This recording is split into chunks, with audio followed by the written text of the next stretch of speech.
அனைவருக்கும் வணக்கம். Innovation academy Tambaram. இந்த வீடியோ தொகுப்பு தொடர்ந்து தொல்லியல் அகழ்வாராய்ச்சி இடமா நம்ம என்ன பார்க்க போகிறோம் அப்படின்னா பையம்பள்ளி. நிறைய பேர் இது வேலூர் மாவட்டம்னு நினச்சிக்கிட்டு இருக்காங்க. ஆனால் மாவட்டம் பிரித்த பிறகு இது திருப்பத்தூர் மாவட்டத்துக்குள்ளே வந்தாச்சு. அப்போ இது முதல்ல 1906ஆம் ஆண்டு இங்கே அகழ்வாராய்ச்சியை மேற்கொள்ளும் போது இங்கே பழங்கால பொருட்கள், பழங்கற்கால பொருட்கள் இங்கே ஏராளமான அளவில் கிடச்சிது.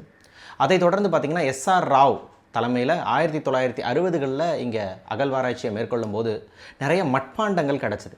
அதிலும் குறிப்பாக பார்த்திங்கன்னா கருப்பு சிவப்பு மட்பாண்டங்கள் இங்கே அதிக அளவில் கிடச்சிது. ஈமத்தாளிகள் அல்லது ஈமத் தொட்டிகள் அப்படிம்பாங்க. அப்படின்னா இறந்தவர்களை வந்துட்டு ஒரு பெரிய ஜாடி மாதிரியான ஒரு தாளியில் போட்டு புதைக்கக்கூடிய வழக்கம் தமிழகத்தில் இருந்துச்சு. அந்த மாதிரி ஈமத்தாளிகள் இங்கே கிடச்சிது. வலுவழுக்கப்பட்ட நிறைய கருவிகள், அதாவது பாலிஷ்டு டூல்ஸ் அப்படின்னு சொல்லுவாங்க, அதுவும் இங்கே அதிக அளவில் கிடச்சதா பதிவு செய்கிறாங்க. இதை தொடர்ந்து ஒரு முக்கியமான தகவல் என்னென்னு பார்த்தீங்கன்னா, இந்திய தொல்லியல் துறை அப்படின்றது எப்போ தொடங்கப்பட்டதுன்னா 1861ஆம் ஆண்டு. இதுவே தமிழக தொல்லியல் துறை தொடங்கப்பட்டது பார்த்திங்கன்னா அதுலேருந்து கரெக்டாக 100 வருஷம் 1961ஆம் ஆண்டு.